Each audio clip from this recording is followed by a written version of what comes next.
नमस्कार, मैं हूं आपके साथ निकिता और आप देख रहे हैं इंडिया न्यूज़। वक्त हो चला है फिर से शाम 6:30 बजे का, जहां हम हाजिर हैं आपके सामने लेकर के अपनी स्पेशल ग्राउंड जीरो रिपोर्ट का। तो बिना किसी देर के बढ़ते हैं सबसे पहली खबर की ओर, जो सूबे की राजधानी लखनऊ से है, जहां आपको बता दें आज समाजवादी पार्टी अध्यक्ष अखिलेश यादव के जन्मदिन पर पोस्टर वॉर हुआ। लखनऊ में पोस्टर से अखिलेश यादव पर वार कसा गया।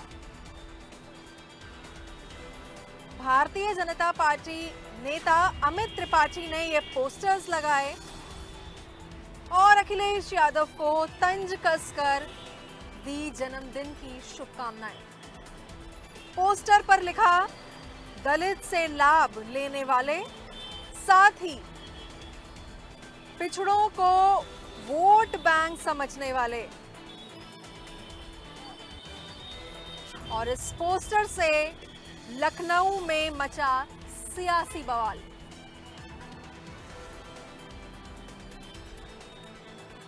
तो चलिए सीधे रुक करेंगे अब इसी खबर पर। लखनऊ से मेरे सहयोगी नरेंद्र यादव मेरे साथ लाइव जुड़ गए हैं। नरेंद्र, जिस तरीके से अखिलेश यादव के जन्मदिन पर फिर से पोस्टर वॉर, यानी कि साफ तौर पर Samajwadi party versus Bharatiya Janata party, क्या है पूरा मामला, अपडेट करें।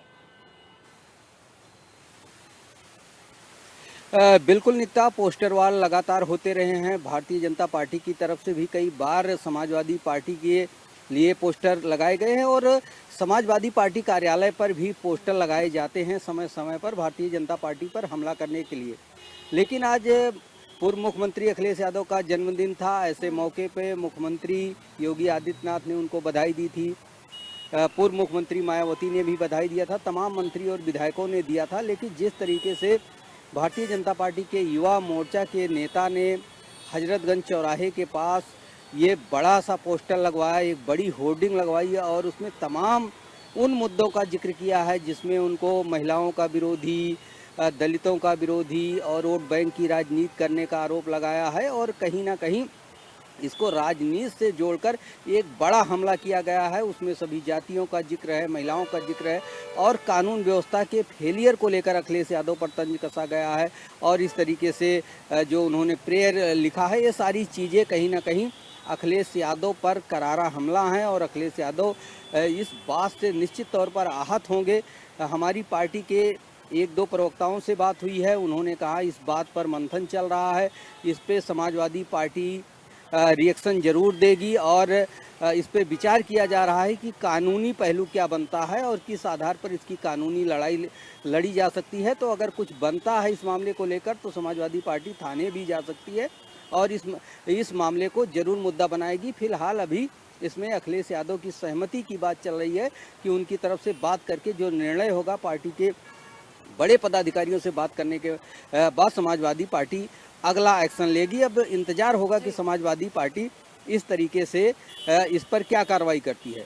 लेकिन अगर पोस्टर वार की बात की जाए तो ये सबसे बड़ा हमला है भारतीय जनता पार्टी के युवा नेता की तरफ से और निश्चित तौर पर कहीं ना कहीं ये उन सारे पोस्टरों से अलग है, हटकर है जो पहले लगाए जाते थे। इसमें भाषा की मर्यादा को भी लागा गया है और तमाम ऐसे आरोप लगाए गए हैं जिनके बारे में समाजवादी पार्टी सोच भी नहीं सकती थी। तो कहीं ना कहीं एक बड़ा हमला अखिलेश यादव पर है और इसको समाजवादी पार्टी ही किस तरीके से निपटेगी, इन सारे चीज़ों पर वो अपना रिएक्शन देगी और भारतीय जनता पार्टी की तरफ से क्या रिएक्शन इस पर तब आएगा वो हम बताएंगे जरूर। जी निकिता। जी देखिए, जिस तरह से नरेंद्र आप भी लगातार देखते आ रहे हैं समाजवादी पार्टी और भारतीय जनता पार्टी पे कभी जुबानी जंग, कहीं पोस्टर वॉर हमेशा से चलती आई है। लेकिन आज अखिलेश यादव के जन्मदिन पर इस तरीके से जो पोस्टर लगाया गया है, क्या लगता है सियासी गलियारे में इस पोस्टर को लेकर के कहां तक आवाज गूंजने वाली है? देखिए, समाजवादी पार्टी की तरफ से जब रिएक्शन आएगा तो देखा जाएगा। दूसरी तरफ जिस तरीके की भाषा का प्रयोग किया गया है, अब इसमें देखने वाली बात ये होगी कि भारतीय जनता पार्टी इस मामले पर कितना स्टैंड लेती है। क्या वो भारतीय जनता पार्टी इस पोस्टर के पक्ष में खड़ी होती है या नहीं खड़ी होती है, सारी चीज़ें हैं। क्योंकि अक्सर देखने में आता है कि कोई नेता जब कोई पोस्टर लगाता है, कोई प्रतिक्रिया आती है और वो आपत्तिजनक शब्दावली रहती है और पार्टी लाइन से हटकर अगर इस तरीके का काम किया जाता है तो पार्टी इस मामले में पीछे हट जाती है। और जिसके ऊपर ये हमला किया जाता है वो लोग भी इस पे पूरी पार्टी को घेरने का प्रयास करते हैं। तो कहीं ना कहीं इस मामले को लेकर भारतीय जनता पार्टी को घेरने का काम समाजवादी पार्टी आने वाले दिनों में या कुछ समय में कर सकती है। जी निकिता। बहुत शुक्रिया नरेंद्र हमारे साथ जुड़ने के लिए और तमाम जानकारी हम तक पहुंचाने के लिए। आगे भी आपसे अपडेट लेते रहेंगे। फिलहाल के लिए बहुत शुक्रिया। तो अब खबरों में आगे बढ़ेंगे, जहां पर प्रयागराज से खबर आप देख रहे हैं अपनी टीवी स्क्रीन पर, जहां आपको बताते चले कि प्रयागराज जिहादी साजिश का खुलासा हुआ है। जहां पर एटीएस की पूछताछ में हुए बड़े खुलासे। पीड़िता बोली, कई लड़कियां और बच्चे थे बंद, साथ ही उर्दू, अरबी और मुस्लिम तौर तरीके सिखाए जा रहे थे।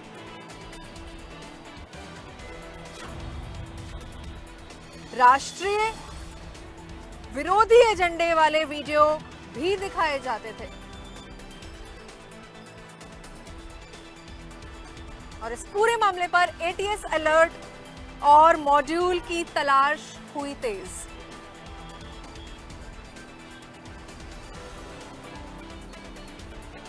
तो एक तरफ जहां प्रयागराज जिहादी साजिश का बड़ा खुलासा हुआ है, तो चलिए अब सीधे रुक करेंगे लखनऊ से। मेरे सहयोगी अभिषेक इस खबर पर लाइव मेरे साथ जुड़ गए हैं। अभिषेक, जिस तरह से एटीएस के हस्तक्षेप के बाद अब नई नई चीजें निकल कर आ रही हैं, पीड़िता भी अपने बयान दे रही है, साथ ही अब एटीएस अलर्ट हो गया है, इस पूरे मामले पर अपडेट करें। बिल्कुल निकिता, ये पूरा मामला बिल्कुल हैरतअंगेज तरीके से चौंकाने वाला है, क्योंकि जिस तरह जिहादी एजेंडे को लेकर ये पूरी कहानी शुरू हुई कि कैसे नाबालिग को अगवा कर पहले केरला ले जाते हैं और वहां पर उसे जिहादी मंसूबों के लिए तैयार किया जा रहा था। एटीएस ने जब अपनी शुरुआती पूछताछ की तो नाबालिग की उम्र की कई लड़कियां मौजूद थीं। उन्हें खासतौर पर जिहादी एजेंडे से जोड़ा जा रहा था। उर्दू, अरबी भाषा सिखाई जा रही थी, मुस्लिम तौर तरीके सिखाए जा रहे थे और कुछ भड़काऊ यानी ब्रेन वॉश करने वाला कंटेंट दिखाया जा रहा था। वीडियो के जरिए पढ़ने को दी जा रही थी किताबें और एंटी नेशनल एक्टिविटी के लिए प्रेरित किया जा रहा था। एटीएस ने इसके बाद से ही देश की बाकी एजेंसियों को भी इस बारे में जानकारी दी है। जल्द ही कुछ बड़े क्रैकडाउन्स देखने को मिल सकते हैं और एटीएस इस नए मॉड्यूल को लेकर केरला में भी एक टीम भेज सकती है, जिससे इस पूरी लोकेशन को प्रिसाइजली चेक डाउन किया जाए और आने वाले दिनों में कोई क्रैकडाउन ऑपरेशन भी देखने को मिल सकता है। निकिता, देखिए, जिस तरह से जो सारी चीजें सामने आई हैं तफ्तीश के बाद, काफी लंबे समय से इन सबका जो पूरा रैकेट है चल रहा था यहाँ पर, क्या ये भी अनुमान लगाया जा सकता है? बिल्कुल, इस बात में कोई दो राय नहीं कि इस पूरी घटना के बाद ये पूरा मामला किसी नए प्रोपेगेंडे की तरफ इशारा कर रहा है और शायद यही वजह है कि एटीएस ने जब अपनी शुरुआती पूछताछ की है उसमें जिस ओर इशारा जा रहा है ये किसी तरह के नए मॉड्यूल की तरफ इशारा कर रहा है। हालांकि एटीएस अपनी इन्वेस्टिगेशन शुरू कर चुकी है और अब आने वाले दिनों में और भी कई सारी बातें निकलकर सामने आएंगी। तो बिल्कुल एटीएस अपनी इन्वेस्टिगेशन तफ्तीश शुरू कर चुकी है। अभिषेक मेरे साथ लाइव थे, आप सुन रहे थे उनको लखनऊ से मेरे साथ। बहुत शुक्रिया आपका अभिषेक, मेरे साथ जुड़ने के लिए और तमाम जानकारी हम तक पहुंचाने के लिए। अब बढ़ेंगे अगली खबर की ओर, जो आपको बता दूं बदायूं से आपके टीवी स्क्रीन पर, जहां दरगाह के पीर पर धर्म परिवर्तन का गंभीर आरोप। महिला ने प्रधानमंत्री, मुख्यमंत्री और राष्ट्रपति को इस पूरे मामले का संज्ञान देते हुए पत्र लिखा। आरोपी ने खुद को अतीक अशरफ गैंग का सदस्य बताया।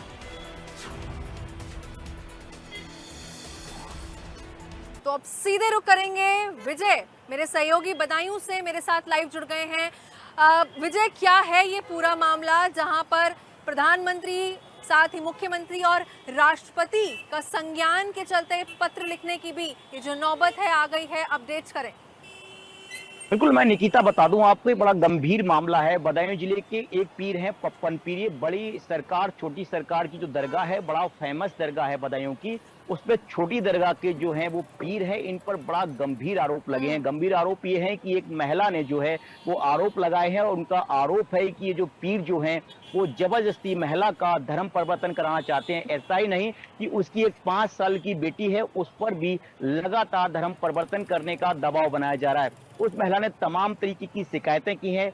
बदायूं एसएसपी को शिकायती पत्र दिया है। इसके अलावा सूबे के मुख्यमंत्री योगी आदित्यनाथ को भी शिकायत दर्ज कराई है, राष्ट्रपति को भी पत्र दिया है, इसके अलावा प्रधानमंत्री को भी शिकायत दर्ज कराई है। फिलहाल पुलिस इस पूरे मामले में महिला की तहरीर का इंतजार कर रही है कि महिला की जब तहरीर उससे मिलेगी तो उसके आधार पर कार्रवाई की जाएगी। लेकिन निकिता, सबसे बड़ा सवाल ये उठता है कि जिस तरीके से महिला ने बड़ा गंभीर आरोप लगाए हैं कि जो पप्पन पीर जो है, जो छोटी सरकार की जो दरगाह है वहां पर जो पीर हैं, इनके संबंध जो है माफिया अतीक अहमद से बताए जा रहे हैं, क्योंकि तमाम उसने स्क्रीनशॉट जो है वो दिए हैं, और स्क्रीनशॉट पे एक कैप्शन ऊपर लिखा हुआ है। उस एक कैप्शन का मतलब जो महिला ने बताया है वो अतीक अहमद से बताया है। तो कहीं ना कहीं एक बदायूं में बड़ा ही गंभीर मामला है, जिसको लेकर लगातार चर्चाएं हो रही हैं। अपडेट मैं इस मामले में आपको एक बार कर दूं कि अभी तक पुलिस ने इस पूरे मामले में कोई कार्रवाई नहीं की है। इंडिया न्यूज की टीम ने पुलिस टीम से बात की तो उनका ये कहना था कि महिला की तहरीर आने के आधार पर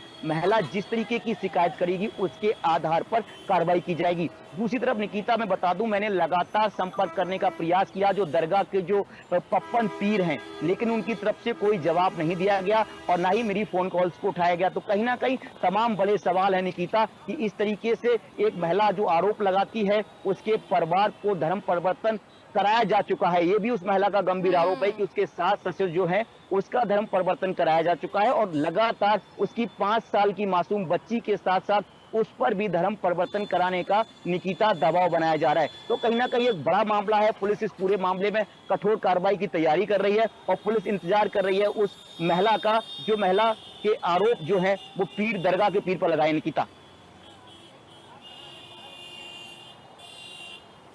विजय, जहां तक मैं इस पूरे मामले को समझ पा रही हूं, यहाँ पर एक तरफ आरोपी खुद को जहां अतीक अशरफ गैंग का सदस्य बता रहा है, वहीं आपको ये भी बताऊं कि नगर पालिका का ठेकेदार भी बताया जा रहा है पीर। बिल्कुल निकिता, जो जानकारी मिली है, इस जो पप्पन पीर है ये मुख्य रूप से तो जो दरगाह है, छोटी दरगाह है, बड़ा फेमस दरगाह है बदायूं की, और लगातार लाखों की संख्या में वहां अनुयायी आते हैं, और हमेशा से कहीं ना कहीं ऐसी चीजें उस दरगाह के बड़े सरकार छोटे दरगाह पर हुई हैं, जिससे कहीं ना कहीं तमाम सवाल खड़े हुए हैं। कई ऐसे मामले हैं पिछले जिन पर लगातार सवाल खड़े हुए हैं। एक बार फिर उसी दरगाह के पीर यानी कि जो पप्पन पीर जी हैं उन पर सवाल खड़े हुए हैं, और कोई महिला ने पहली बार आरोप नहीं लगाए हैं। इससे पहले भी महिला जो है वो राष्ट्रपति को शिकायत कर चुकी है, प्रधानमंत्री जी को लेटर भेज चुकी है, इसके साथ साथ सूबे के मुख्यमंत्री योगी आदित्यनाथ को भी वो लेटर भेज चुकी है, और उसकी तमाम गंभीर शिकायतें हैं कि जिस तरीके से उसे दबाव बनाया जा रहा है कि आप या तो मुस्लिम धर्म परिवर्तन करके आ जाइए मुस्लिम धर्म में, या फिर क्या बोलते हैं आप अपने पति को डिवोर्स दे दीजिए। इस तरीके के महिला के आरोप हैं। उसमें एक चीज उसने और क्लियर की है कि जो लेटर उसे व्हाट्सएप किए गए थे, उस लेटर को जो उसने बताया है कि वो लेटर जेल से अतीक अहमद के थ्रू जो है उसको लिखे गए थे। उसका जो साला सद्दाम बरेली जेल में बंद था उसके थ्रू लेटर लिखे गए थे। उसके तमाम स्क्रीनशॉट जो हैं वो इंडिया न्यूज के पास उपलब्ध है, और लगातार इंडिया न्यूज इस सवाल को खड़ा कर रहा है कि आखिर क्यों अब तक इस पीर के खिलाफ कार्रवाई नहीं की गई। निकिता, बिल्कुल, और इंडिया न्यूज तब तक ये सवाल उठाता रहेगा जब तक कार्रवाई नहीं होगी। विजय, बहुत शुक्रिया हमारे साथ जुड़ने के लिए। आगे भी आपसे जानकारी हम लेते रहेंगे। फिलहाल के लिए बहुत शुक्रिया। बढ़ेंगे अब अगली खबर की ओर, जो सूबे की राजधानी लखनऊ से एक बार फिर आपके टीवी स्क्रीन पर, जहां आपको बता दें जेल में असलहा तस्कर में होगी कड़ी पूछताछ। जहां एक तरफ जेल में बंद असलहा तस्कर से रिमांड पर भी पूछताछ होगी, और ये पूछताछ इसलिए क्योंकि कॉल डिटेल से कई सुराग मिले और कई तस्करी की हुई पहचान। पुलिस ने कोर्ट में रिमांड के लिए अपील की और साथ ही तस्कर के साथियों की तलाश में जेल में ही चलेगी पूछताछ। तो लखनऊ से ये बड़ी खबर आप देख रहे हैं और अब सीधा रुख करेंगे लखनऊ से। एक बार फिर से मेरे सहयोगी अभिषेक मेरे साथ लाइव जुड़ गए हैं। अभिषेक, क्या कुछ है पूरा मामला अपडेट करें। निकिता, ये पूरा मामला मुहर्रम के वक्त पुलिस जब जांच पड़ताल और कॉम्बिंग कर रही थी, उस वक्त लखनऊ के आम के लिए बहुत मशहूर मलिहाबाद इलाके में एक हथियारों का जखीरा पुलिस के सामने आता है। हर कोई दंग रह जाता है, इतनी बड़ी तादाद में 315 बोर 9mm और तमाम कंट्री मेड पिस्टल्स और हथियार मिलते हैं, जिसके बाद से ही पड़ताल शुरू होती है और सलाउद्दीन नाम का असलहा तस्कर को गिरफ्तार करके पुलिस जेल भेजती है, जो जिम्मेदारी लेता है कि वो ये असलहा फैक्ट्री चला रहा था। अब इस कहानी में एक और ट्विस्ट आता है, जब पता चलता है कि ये असलहा तस्कर पोलैंड, पाकिस्तान और कश्मीर में बातचीत कर रहा था। पुलिस को बिल्कुल इस बात का शक और शुबा है कि एक बड़ी गैंग है जो इसे संचालित करती थी, लिहाजा अंदरूनी तौर पर अब जेल में ही परमिशन लेकर सलाउद्दीन से पूछताछ की जाएगी, जिसमें कई सारी बातें निकल कर आएंगी। क्या ये वेपन स्मगलिंग का कोई बड़ा सिंडिकेट है जो इंटरनेशनली कंट्रोल हो रहा है? ये हथियार बनाने के लिए जो मटेरियल है ये कहां से आ रहा है? ये वो सारे सवाल हैं जो सलाउद्दीन से पुलिस रिमांड के दौरान जेल में पूछेगी और कई सारी बातें आने वाले दिनों में निकल कर सामने आएगी। साथ ही साथ इंटरनेशनल कनेक्शंस को लेकर, जिसमें पाकिस्तान में उसकी बातचीत का सर्वेलांस सेल एक तरफ से जांच कर रही है, वहीं ये भी पता लगाने की कोशिश कर रही है कि इसे ऑर्डर्स कहां से मिलते थे। क्या कश्मीर से ऑर्डर मिल रहे थे, पोलैंड से कोई संचालित कर रहा है ये वेपन गैंग, या फिर पाकिस्तान कनेक्शन है? जी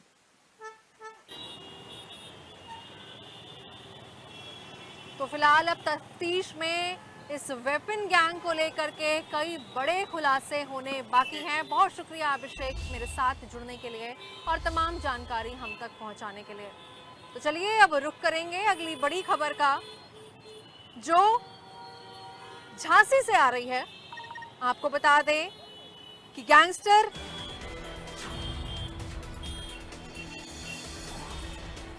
सबसे पहले फिरोजाबाद से एक बड़ी खबर लेंगे और उसके बाद हम झांसी पर आएंगे। फिरोजाबाद से ये बड़ी खबर है जहां पर पत्नी ने प्रेमी से किया पति का जानलेवा हमला।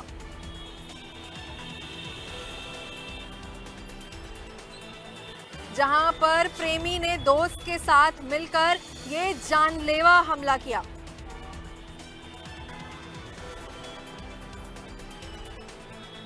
और आपको एक महत्वपूर्ण जानकारी और दे दें कि पत्नी का गांव में ही लड़के से था अवैध संबंध।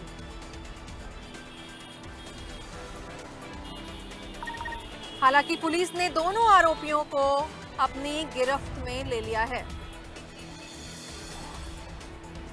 फिरोजाबाद से ये बड़ी खबर आपके टीवी स्क्रीन पर। अब चलिए सीधा रुख करेंगे सौरभ, मेरे सहयोगी फिरोजाबाद से सौरभ उपाध्याय जुड़ चुके हैं। सौरभ, क्या कुछ ये पूरा मामला है? ये जो प्रेम प्रसंग के मामले हैं वो भी अवैध, ये थमने का नाम फिलहाल नहीं ले रहे हैं।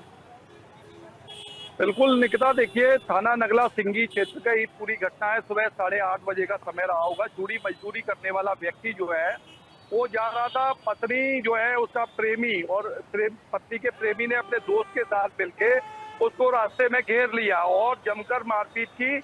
लोहे की सरिया से मारपीट की, डंडों से, और जानलेवा हमला किया गया। मरणासन्न स्थिति में खेत में उसको फेंक के जब ये चीखने चिल्लाने की आवाजें आई तो ग्रामीण आए और ग्रामीणों ने दोनों हमलावरों को मौके से पकड़ लिया और पुलिस को सौंप दिया। पुलिस ने हालांकि दोनों को जेल भेज दिया है। और ये पूरी जो घटना है नगला सदा गांव है नगला सिंगी का, वहां का है। ये विजय कुमार हैं, टूंडला के रहने वाले हैं, गांव चुलावली के। ये चूड़ी मजदूरी करने जा रहे थे और उसी समय जो पत्नी है उनका जो प्रेमी है जिसके साथ 6 महीने पहले भाग गई थी, ऐसा उनके पुत्र ने बताया है। और उसी ने कुछ दिन बाद वो आ गई थी, लेकिन इससे खफा होके प्रेमी ने उसके पति पर जानलेवा हमला कर दिया। वो तो समय रहते ग्रामीण आ गए, नहीं तो अनहोनी भी हो सकती थी। और हमला जैसा मैं बता रहा हूँ कि लोहे की रॉड से किया गया, डंडों से किया गया। हालत नाजुक बनी हुई है। आगरा मेडिकल कॉलेज के लिए रेफर कर दिया गया है विजय कुमार को, जिनकी उम्र 35 वर्ष है। और आरोपी जो है सूरज पुत्र राजेश, जिसने अपने दोस्त होके इस पुत्र नरेश के साथ मिलकर ये जानलेवा हमले को अंजाम दिया। दोनों को पुलिस ने जेल भेज दिया है।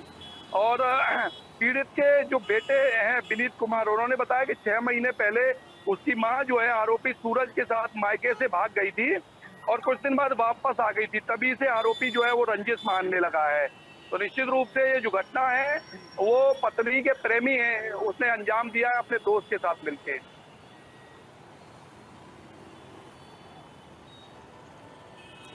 बहुत शुक्रिया सौरभ हमारे साथ जुड़ने के लिए और तमाम जानकारी हम तक पहुंचाने के लिए। तो फिलहाल अब रुख करेंगे अगली बड़ी खबर का आपके टीवी स्क्रीन पर, जहां झांसी से ये बड़ी खबर आपको बता दें कि गैंगस्टर एक्ट में पुलिस की बड़ी कार्रवाई देखने को मिली है। गैंगस्टर रमेश गुप्ता पर पुलिस का शिकंजा।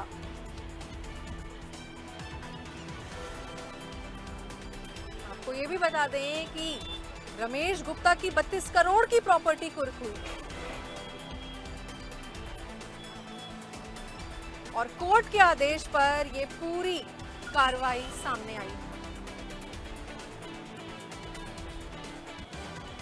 तो ये झांसी से बड़ी खबर आपके टीवी स्क्रीन पर, जहां गैंगस्टर एक्ट में पुलिस की बड़ी कार्रवाई देखने को मिली है। तो चलिए अब सीधा रुख करेंगे झांसी से। मेरे सहयोगी शहजाद खान मेरे साथ लाइव जुड़ गए हैं। शहजाद, पुलिस की बड़ी कार्रवाई जहां रमेश गुप्ता की 32 करोड़ की जो प्रॉपर्टी है उसको कुर्क कर दिया गया, अपडेट कीजिए। जी बिल्कुल, आपको बता दें कि देखिए ये रमेश चंद्र गुप्ता जो है ये एक बहुत बड़ा भूमाफिया झांसी का है, जो जिसका नाम हरीन मछली है।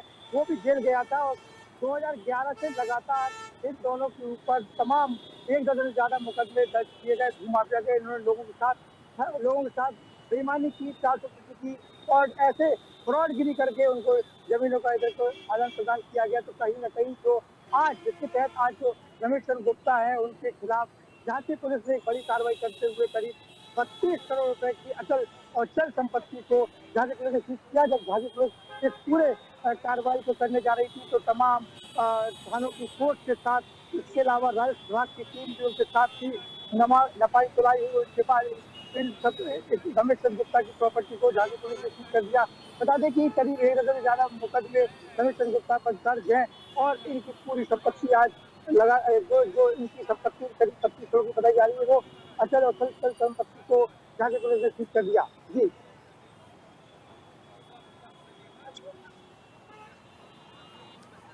बहुत शुक्रिया आपका हमारे साथ जुड़ने के लिए और तमाम जानकारी हम तक पहुंचाने के लिए। तो जिस तरह से आज आपने देखा, बड़ी खबरों से आपको रूबरू कराया, कल फिर से एक बार फिर से हाजिर होंगे आपके सामने लेकर के प्रदेश की वो तमाम बड़ी खबरें। और उसके पहले मुझे और मेरी टीम को इजाज़त दें, कल फिर से हाजिर होंगे और देखते रहिए इंडिया न्यूज़ उत्तर प्रदेश उत्तराखंड।